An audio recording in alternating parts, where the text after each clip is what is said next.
চিঠির উত্তরে ওই টেলিগ্রাম হয় না, রীতিমতো ভালো চিঠি। হ্যাঁ, সেটা তো আমি অস্বীকার করছি না, শুধু ভালো নয়, একটু বেশি ভালো।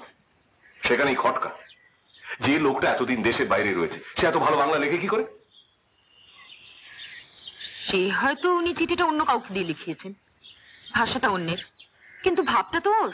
না না না, এর মধ্যে কোথাও কিছু একটা গোলমাল রয়েছে। There is something very very fishy here.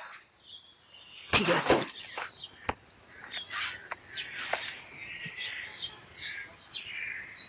মা, দাদু আসবেন না? তোমার বাবাকে জিজ্ঞেস করো।